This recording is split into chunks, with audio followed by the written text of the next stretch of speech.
What do you do when the regular approach to POTS doesn't work? You've done the medications, you went through the standard workup, but you're still not getting better. This is going to be part one of a two-part series. This part one, though, we're going to talk about how I evaluate people who are dealing with POTS, right? So most people, they come in, they've already had a tilt table test. I'm like, oh, but I thought that's how you diagnose this. And it's like, you're right, it is.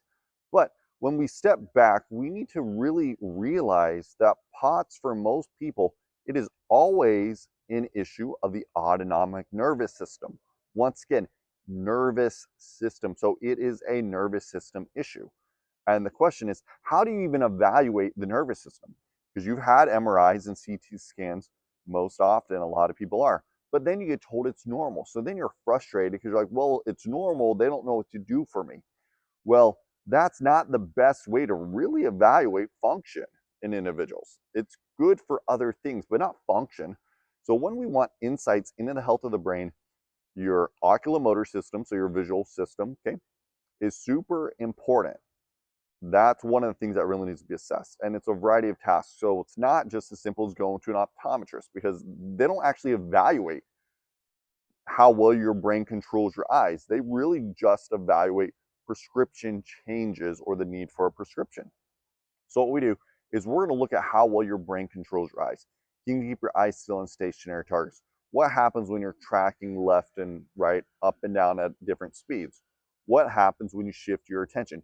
Is your brain coordinating these movements in the way it should, or is it doing it inappropriately, which can create all sorts of issues that you're likely having? Dizziness, headaches, neck pain, brain fog, fatigue, and many other things. Now, on the other side of that, you have your vestibular system. Your vestibular system is one of the things that feeds in, help you have balance. Whenever this is off, this also is going to significantly impact you too and prevent you from getting better. So that's the neurological side.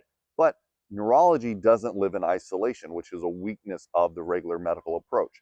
There are many things that impact neurology. So, for example, we look at females, we look at anemia, we look at menstrual cycles. But for everyone in general, what about food? What about sleep? What about stress? What about chronic infections? And the list can really go on and on and on. So that's where it's about. We're not trying to find what's the one thing going wrong that if you fix it, you get better. But let's find the 3 to 5 things that when we add them together, it's going to have a more significant impact on you. So if you want a much deeper approach than what you've had, please reach out. I work with people one-on-one in my clinic here in Wesley Chapel, which is right next to Tampa in Florida. Until next time, I'm Dr. Z, and I'm known as the Brain Guy.